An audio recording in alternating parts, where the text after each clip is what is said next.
Hi guys, welcome. House here. This video is going to be the full operation guides for the Beatstep Resolve Edition controller. I'm going to demonstrate this on Davinci Resolve 17.0, recently released. And I'm going to use the kit version just for reference 11.9. So if you don't have that yet as an existing user, download that or anything later. And you will have these functions. I will go into detail on all the different functions that are controllable using this controller. It's not going to be a color grading course. It's just going to be how to operate this controller in high level of details. Yeah. To start off, I'm going to talk about the controller in general and how you maneuver to the different pages within Davinci Resolve and how the controller is laid out in general. Yeah. So if you look at the controller, we see it has 2 rows of 8 buttons, and these buttons are typically reserved for maneuvering between different pages and sections within Davinci Resolve, with the end result being these 16 knobs mapped to parameters to control functions within those sections. Okay? And as you can imagine, there are so many sections, so many areas that these knobs won't be enough if you just directly access it with just one press. So what I did is I always use a combination of 2 buttons. So 2 fingers, left and right. And for example, the main section here, which is primaries, and then I have different primary options. I can go primary wheels, log wheels, I have the primary bars, etc., etc. Yeah? I have my curves, I have here XY curves, all kinds. I have custom curves, yeah? Shapes, for example, different shapes, yeah? And a reset function, I'll explain later. Yeah? But there's just a general way in which you maneuver through the different pages. And as you've seen, there's always a way where a light is driving you to your target. So if I press, and I can see where I have options. So I here have 6 options which I can press. Yeah? Here I also have 6. Sometimes you have less. I have here 4 options. Yeah? And once you press one, the lights will adjust and will tell you from that point what is available for you. So you'll always be very dynamically driven through the controller, even without using anything else like the HUD or the manual or stuff like that. Talking about the HUD, there's a built-in head-up display, which shows you where you are. So if I'm in the primary wheels, for example, I can press the HUD key and it tells me the mapping of that page. So you can see the mapping of these knobs, and also within that section, you can see here I have my wheels, I have logs, bars, etc., etc. And they have a special key that's lighting up, tells me there's some special function that's typically reserved for these 2 keys here, some special functions within that section. Yeah? So that's how you maneuver within the different sections in the color page. But if I want to move to another page, I press the Alt key, and then these top row maneuver through different pages, and that's labeled here on the bottom. So media page, color page, edit page, Fairlight page, and the delivery page. Yeah? That's for the main page navigations. And when I'm in the edit page, for example, within edit and cut is a recent addition, so I can use the AB key to tap between the 2 different editor modes. Okay. Now Keyboard is a bit responding slower because of the recording, etc., but it's pretty fast if you use it. Yeah. While we're in the edit page, it's also a good point to address navigational functions. So I have a big wheel here, jog wheel, which I've mapped to all kinds of jog functions in the different pages. So in the edit page, I can maneuver in the timeline. I can maneuver in the source viewer by tapping one of those. The right is for the timeline and the left is for the source window. Yeah. And it also has a boost function. So if I press and hold this key and I turn, it goes very fast. And I have a slight boost, a 2 times boost if I press and hold Alt while turning it. Yeah. So standard speed, slightly boosted, and fully boosted. And this boost also works in the cut page. You will see later as well. Which can be very handy for a total hands-free operation and cutting in the cut page. In the media page also works, and in the color page you have an option. The default option has so far been that it's a zoom if you turn this one, but you can now also map it with a user option during startup to a simple jog, frame jog. It's not as smooth as an edit page, but it's enough for your color grading needs.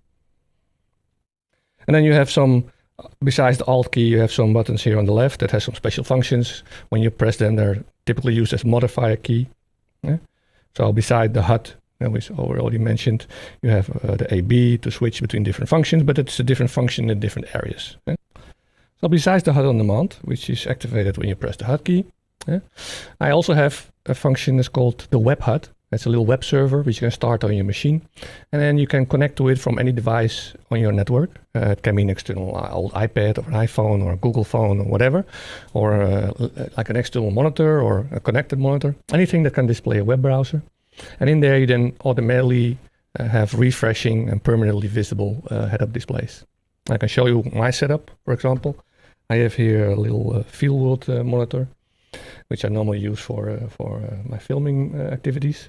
And now I've just set it up here, and here you see a little HUD displayed. So if I move to the curves, for example, and it will update and I have my curves.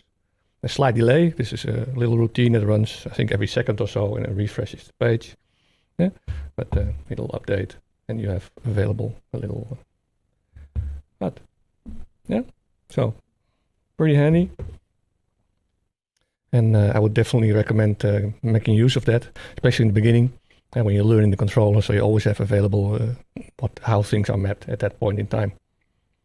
So with the global operations out of the way, let's go and dive into the details, and let's move to the color page. Yeah. So move to the color page, I think we're already there, and we go into the primaries. Yeah. So under the primaries, let me do it a little bit different. Zoom in and show you also the web HUD as I would see it normally on my little monitor. And you can see on the HUD that I have here my contrast pivot, I have here lift, gamma, gain, and here I have my colors, my saturation, hue, temperature, tint, and midtone details, color balance, shadows, highlights. Yeah. Now, this mapping of these different functions, I try to make as consistent as possible across the whole controller in different pages of Resolve. So if I go to the log page next to it, you will see the mapping is identical. So always when you reach for the saturation here, you always find it here, and contrast is always here, regardless of where you are. The raw page for controlling red footage, for example, or if I'm in HD grading, then if there's saturation, it will always be under this knob, or if there's contrast, it will be there, etc., etc. So let's make an example. So let's say I have here this alien-looking lady. So let's give her some a lot of saturation, or not. Let's actually reduce saturation and increase the contrast a bit. And let's say black level we drop, make it a bit, and maybe make it a bit colder, give it a bit of an alien look. Yeah. Okay, so now I can toggle also on off. Yeah.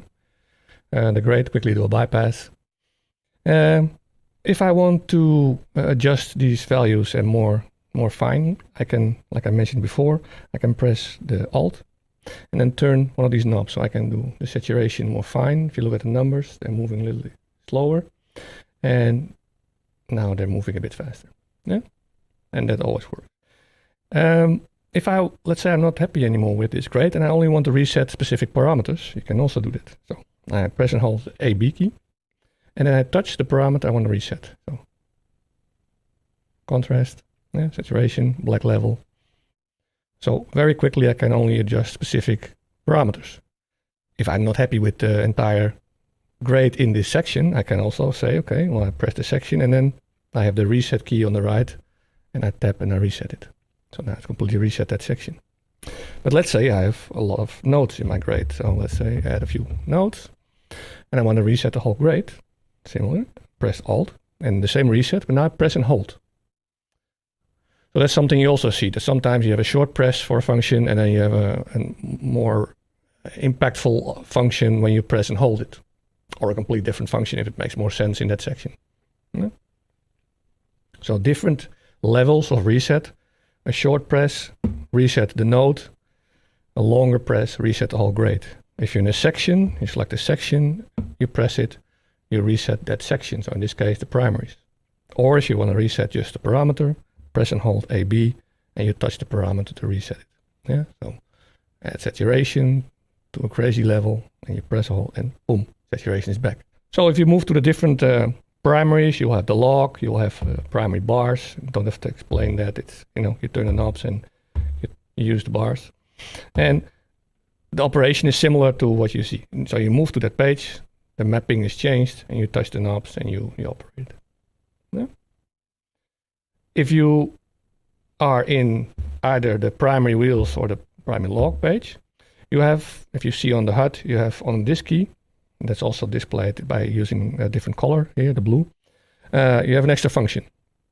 This extra function can toggle between two different modes of these pages. The default mode is where you control these parameters like saturation, hue, etc. If you toggle, if you look at the HUD, you see that you now have directional controls and you have 4 knobs per color wheel. So let's say in the gain, I want to quickly push some red in. I have here 45 degrees, or take the red out. Yeah. I have the other 45 degrees angles, and I have here horizontal and vertical. And not very common in every section, but in this section you can actually use multiple knobs at the same time to operate this, and you can be very precise, and it works almost as nice as a ball control. Absolutely not the same, of course, but yeah, for this small device you have now very tight control. You can sort of get away with not having color balls, rather than adding a tangent ripple or something like that. And I have a tangent ripple, but I'm not using it anymore, and this is fine-grained and fast enough, especially with the degrees, like quickly 45 degrees or a little bit down, bang, you can quickly address it. And of course, the reset functions also work there as well. Yeah. And the same is true when you are in the log page. You see, it's the same thing, and it activates it, and you can see that it's activated or not. The buttons turn blue, indicating that the page has switched. And the last button within the primary sections is reserved for camera raw. And that's a slightly different mode, because this section is very dynamic. So if I change to a different raw clip, I have BlackMagic raw and ARRI raw, you see actually the content is changing. You see in the HUD it's automatically updating. That means there's a real-time scanning routine going on and detecting what's going on your screen.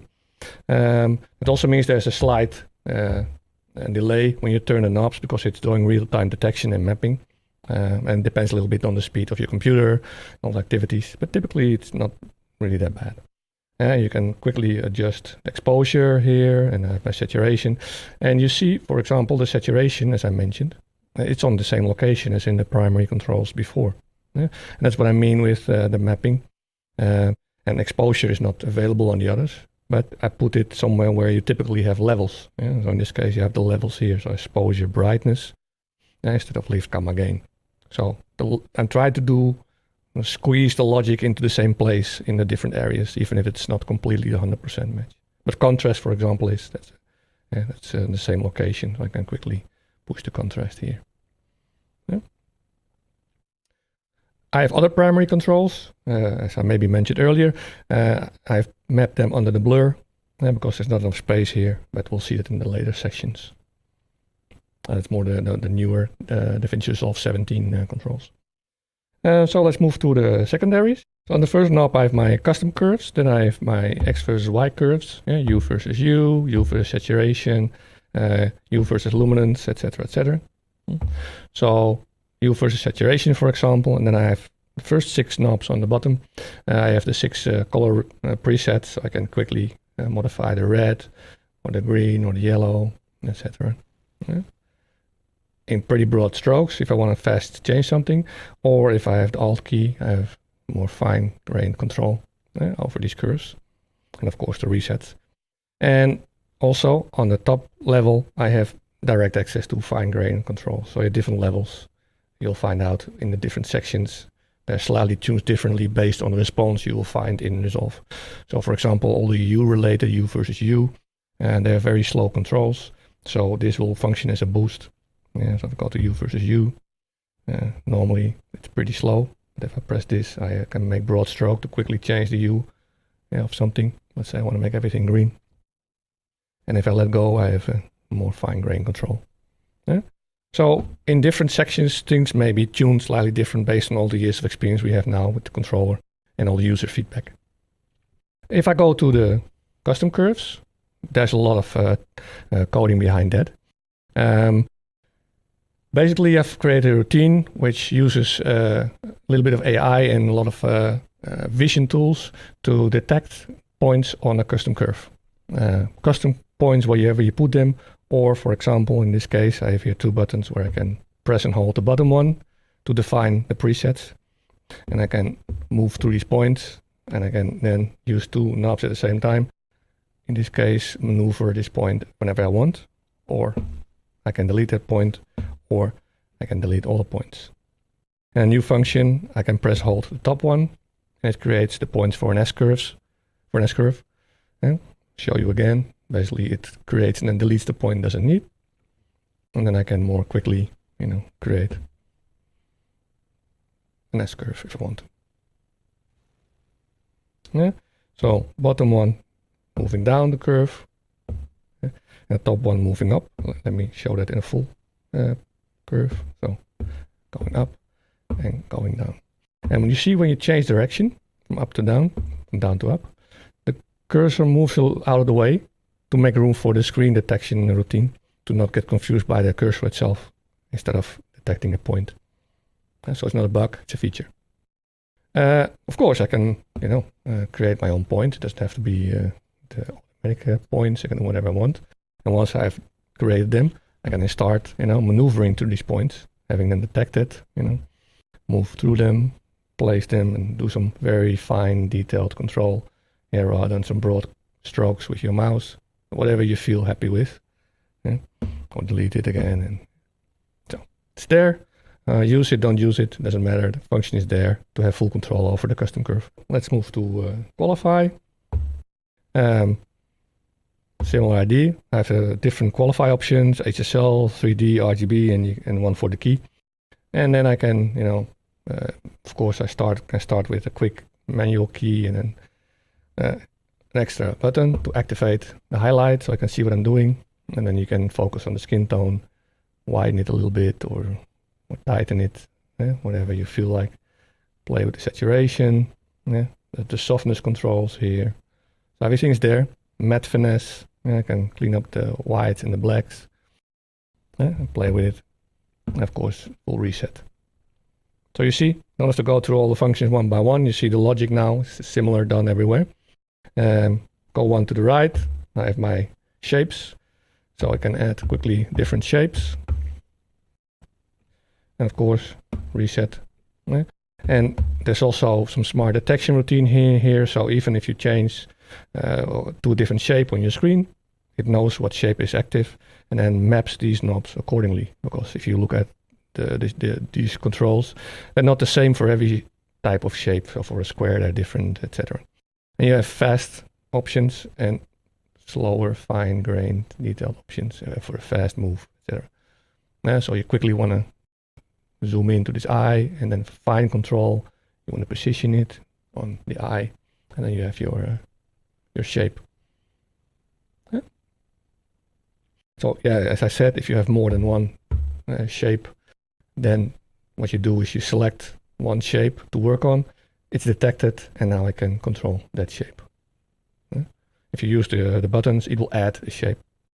One to the right, we have sizing. So we have edit sizing, input sizing, output sizing, etc. All the sizing options.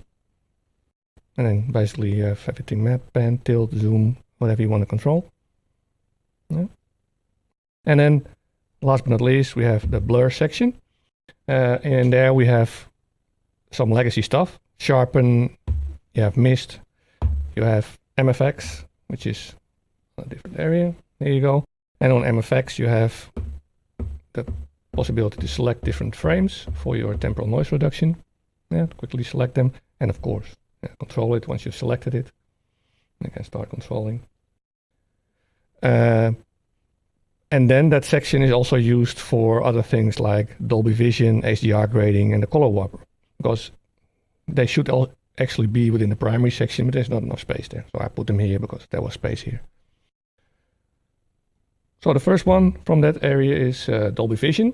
I don't have a current active Dolby Vision license, but if you do, you can control 2 pages of the trims for Dolby Vision. Dolby helped me with a temporary license, so I could set up and define this whole section and test it out. And now it's working and frozen, and you can use that. Next to it, that's something that you should all have now in Davinci Resolve 17, is the new high dynamic range grading pane. And the name high dynamic range is not actually correct, because it can be used and is actually very good for configuring SDR content as well. The idea is that you set up your different zones, your luminosity zones or your luminance zones. And you can have black, dark, shadow, light, highlight, specular, and you can add more to it yourself. And then here you can maneuver in groups of 4 among those. This section at the moment I cannot control yet. It may end up in some future version. In the current version, I have mapped everything in this pane here in 3 and spread over 3 different pages. That may change. It's still young. And the pages are indicated by a color. So the current active is red. And I switch, and for page 2 it turns pink, and for page 3 it turns blue. Yeah. To start with page 2, that's actually the one I typically start with, or maybe we change the order there, is for your global controls. Yeah? So what you typically do is you enter a new grade, so you set your contrast. Let's say I find this is a nice contrast I want to play with, a more sci-fi look. Yeah?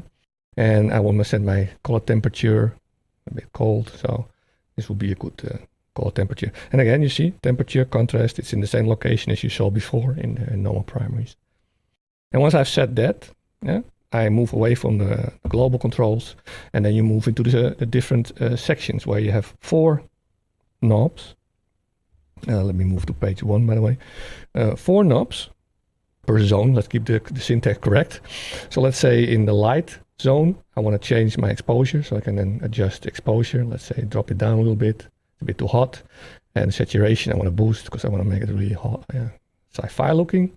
Yeah. And then here you have X and Y, so you can play a little bit with the color. Yeah. If you don't like the color, you can make some tuning there. 1 for each zone.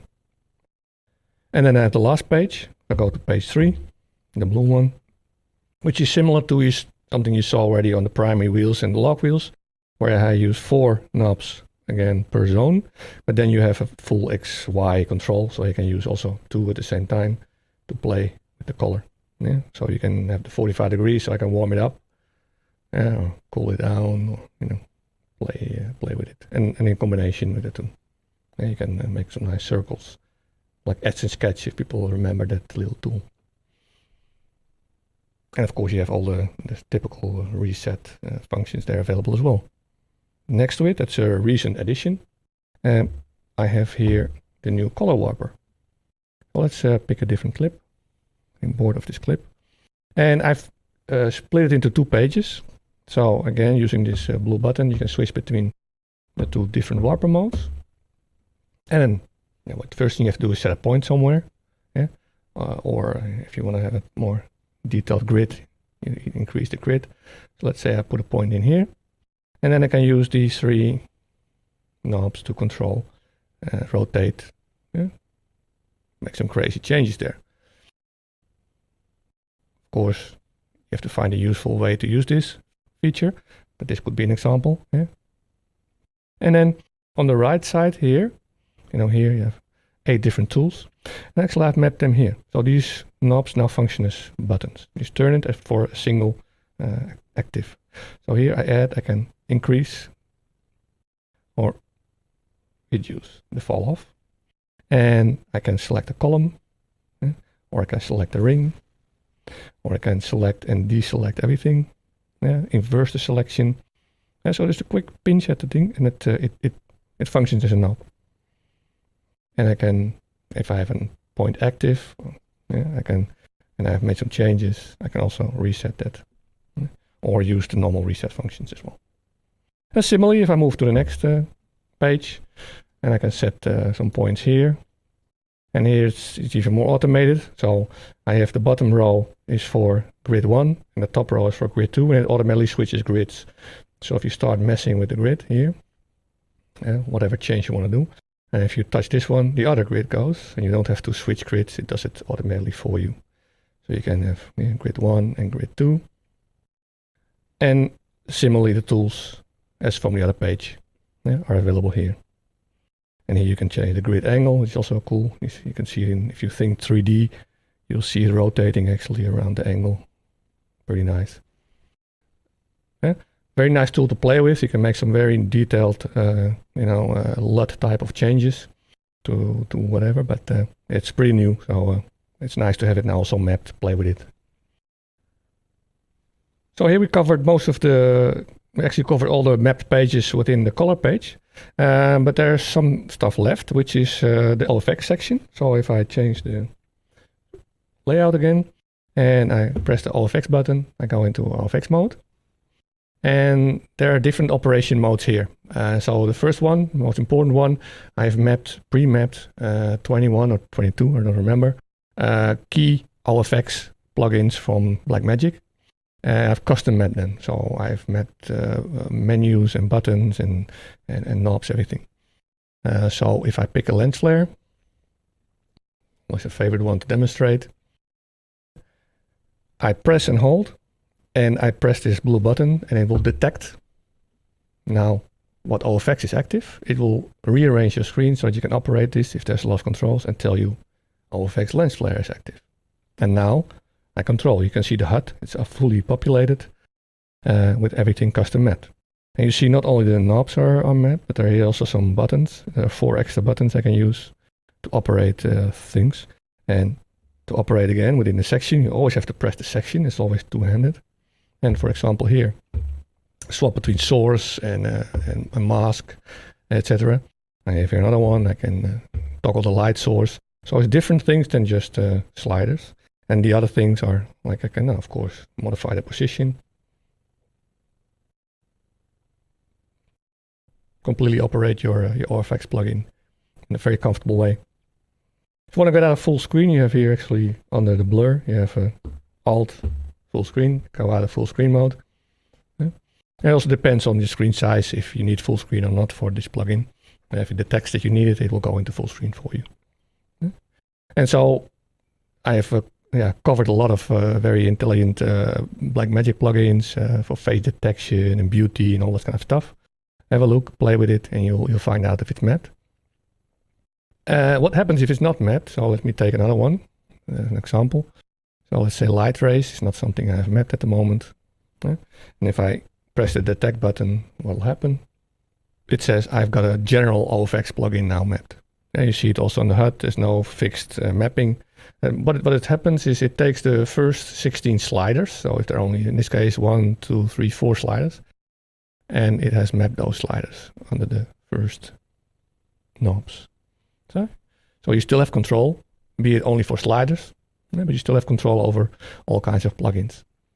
And the beauty of it doesn't only work for BlackMagic plugins, but you can also, as an example, my film convert nitrate plugin, one I like very much. Not sponsored, unfortunately. And I select that one. Yeah, it still says it's general because it doesn't know. I can also go to full screen, give me some more space. But then these sliders are now mapped, so I can change the exposure. I can hear the temperature, tint. It's a general mapping, so they're in the normal chronological order as they appear on the screen. And then you can play with it. So that's how it deals with OFX plugins of all different types. So you can throw in everything, all kinds of custom Boris plugins or whatever. And as long as they have horizontal sliders, you can use them with the controller. Last but not least, let's say you're not happy with this automatic mapping or with a full custom mapping, which will be weird, but let's say you're not happy with the full custom mapping or any other mapping that it does. There's this last button on the controller, custom. I'm in custom mode. And I can do my own mapping for horizontal sliders. It's a pretty neat feature. If you press and hold, you see you have 5 banks. and the active bank is blue. You can switch between them. So now the first bank is active. So how do I map something in there? Well, simple. Let's say I want the exposure mapped, but on a very different knob. So I float around exposure. I press and hold, and I turn a knob, let's say this one. Now I have here my exposure mapped. So you can map out the different sections however you want, how you feel comfortable. And it's stored on your system. You can restart it. It remains there. And you have 5 banks. So it's enough for some of the basic stuff. And as most of everything is pre-mapped for you, there's not a lot of need for it. But yeah, if you have some custom wishes, you can do it there. Okay, that's it for the color page. Remaining are a few slightly more hidden but more general functions. Of course, as I mentioned, I cannot use every button 20 times while maintaining some logic in there. So what is left are a few functions that I just put where there was a little space left.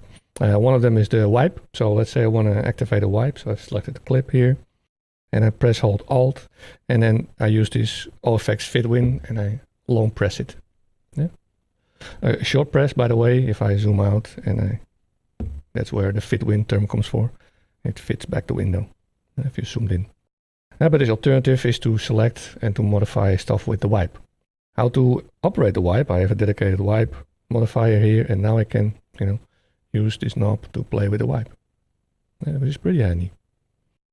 And if I activate this knob, I have another level for the same button, and that means if I short press it, I can cycle different wipe types that I want to wipe.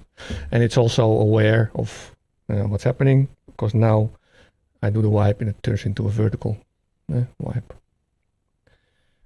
And I can press switch off nav and press hold, and it goes off again. So yeah, not as obvious where this is, but once you know where to find it, you can obviously use it. Some of the other global functions I will show you. So full screen, I can go here and go switch between full screen. I have here a loop. I can loop on and off. And yeah, here you have the nodes I already showed you, but you also have here, I made a snapshot. So let's make a snapshot. You see an extra snapshot. And here is your bypass, and it's already heavily used. And I think that's it. And the last is even more hidden. If I press this nav button, that's the reason why this nav is from. It's the legacy. It turns the whole bottom row into pure navigation. So this way it has some other stuff. I have like new version, next to previous clip and next clip. Yeah. But now let's say I have a lot of extra nodes, and I switch into nav mode. Now these two, for example, I can navigate between the different nodes back and forth. But in the meantime, there's a better way. I can press hold wipe, not wipe, AB, and then this same jog wheel, I can now scroll through the nodes. And that's more easily and quick accessible. So this is more legacy, and this is a later version to better use this knob for all these different speed functions you want to do. So I'm trying to focus on speed. Yeah, this is a bit slower, and this is faster. Quickly change the node. So let's move to the edit page, and let's see what's mapped there. Now we can use that. Now we're in the edit mode, and let's see what we have here. First of all, we see 4 buttons lit. The bottom right two we already know. That is for navigating the timeline and the source window. So timeline window and the source window with their respective speed boost function by pressing and holding it. The left two have a function to change the whole mode of the mapping. So if I have nothing pressed, you are in edit mode 0, as you can see in the header display, and everything you see there is currently mapped. If I press and hold, you see different mapping, and if I press hold this one, you see another different mapping. That's how I was able to map a lot of edit features on this controller. Yeah? So most common operations are mapped on the first page, and there's actually a very handy new feature that's mapped on the second page. That's actually to select clips in the media pool. So these two, as you see, media pool left and right, media pool up and down. Media pool is not open, doesn't matter, it will do it for you automatically. And if I go here, bam. And now I can select the clip in the media pool. And if I stop, it selects that clip. Boom. So I can navigate quickly and it selects the clip. Yeah? And now it's selected, so what can I do? Of course, now I can start to control it. So let's say I set my in point here, in point, set my out point here, out point. What do I do? Maybe want to append it, or let's see, I have override, fit to fill, insert, replay. Let's say append, boom, append the clip. Yeah? So you have, of course, this takes time to get familiar with it, and to play with it, to make it yourself. What I've done to speed up things is I create all kinds of multi-functions within a single touch. What I mean with that, so first of all, to show you some of the stuff here, so I can navigate between the different clips. I can quickly zoom, back and forth, in and out on a knob. I can markers and keyframe navigation. I have no keyframes active. But for example, also, let's say I want to go to a clip here, and I want to do some trimming. I have here selections for the different points. So I can select the out point of the outgoing clip, the in point of the incoming clip. I can select the edit itself. And then here I have the knob to do ripple functions on the top or sizing functions. So ripple functions, I can now start to ripple here, the edit point. Yeah. But let's say I want to do the out point only, and I can ripple the out point. Or I want to ripple the in point of the next clip, I can ripple the in point. And so you see with one knob, it does multiple functions. It selects the clip, it goes and does all the functions for you. I can select the entire clip, and I can swap the clip. You see, you can swap clips around. Yeah. But with the same thing, if let's say I have the nearest outgoing, so it's also smart, so it selects the nearest outgoing point. Instead of slipping, I can also change size. So here you can see you can change the size of the clip. So that is true for a lot of these knobs on top. They operate smart in ripple or in size mode for different functions. So if I select the whole clip, again, so instead of swapping, I can now start to, for example, where the timeline is, I can say ripple my in point to where the timeline is, or my out point in this case. I can undo this, and I turn it the other direction, I ripple the in point. So depending on the direction you turn, you can ripple the in point or the out point. Show you again. Ripple the out point, reset, or ripple the in point, and by turning to the right to the left. So it's not just some, keyboard mappings only, but there's some little smart speed up tools in there that can make your life much happier. Yeah? So have a look, just go through all the different things, play with it. On page mode 2, I typically have the insert, override, replace, all that kind of stuff. Markers and flags, but also you can select active tracks, active audio tracks, active video tracks. On mode 1, I have some fine tuning or coarse or fine for ripples. I have selecting gaps instead of clips. I can do all kinds of cuts and pastes and inserts, etc., etc. Freeze frames, extend, edit, match frames, and the famous undo and redo is also pretty useful, especially if you start learning it.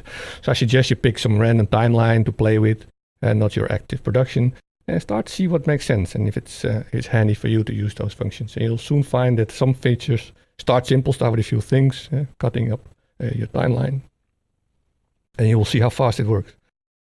Even faster, if you're getting familiar with the cut page, you can swap to the cut page, and there it's now fully hands-free operation for quickly cutting together a timeline if you want. Because of this new function, to select the clip in the source window, you can do all kinds of nice stuff.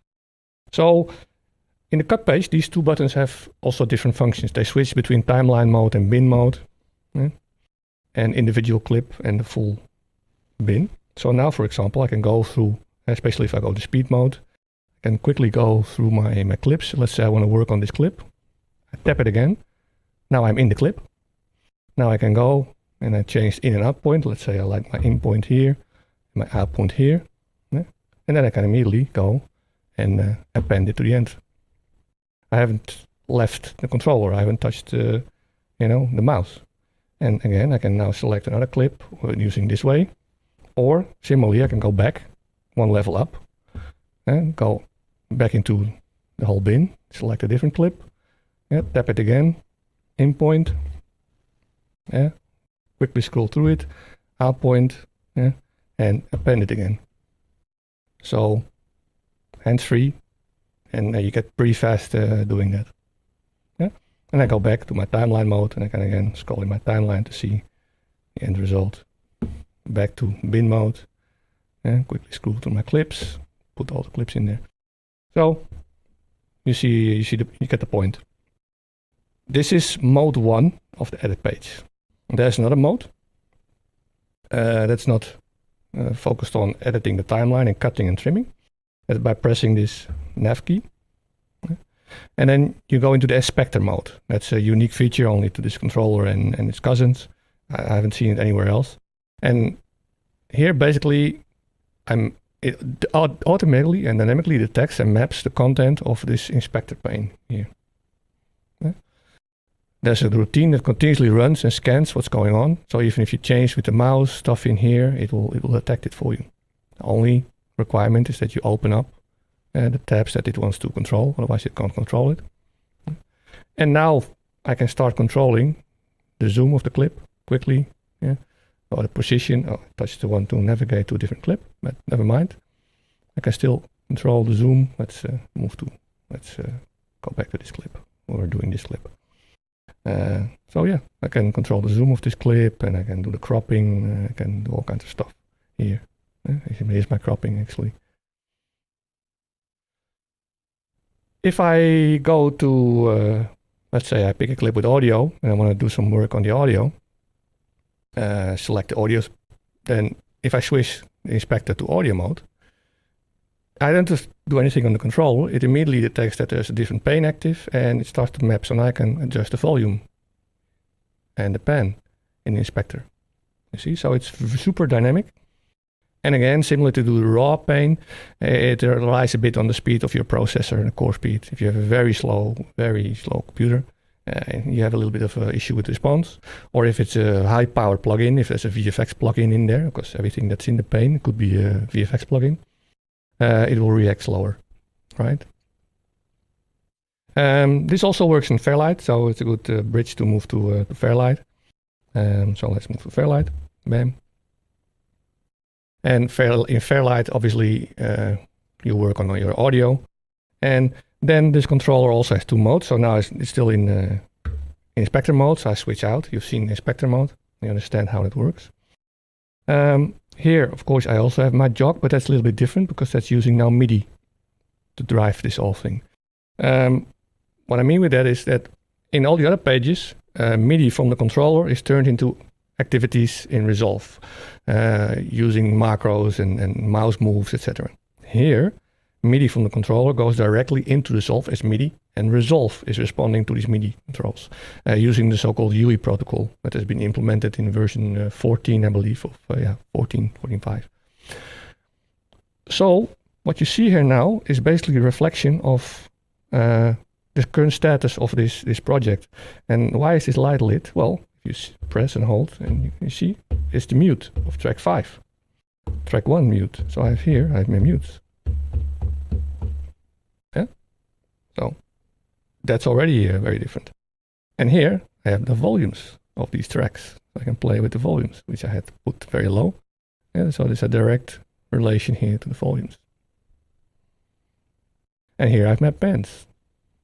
And of course I can also reset them. Reset volume, inspector pane, reset volume, and reset pans. Yeah, I don't have to press the Alt key here. This is not color page, different, so I have different mappings. You can see it also on the head-up display. So the top row, reset volume, reset pan, and the bottom, then you play, for example, here you switch the inspector on or off.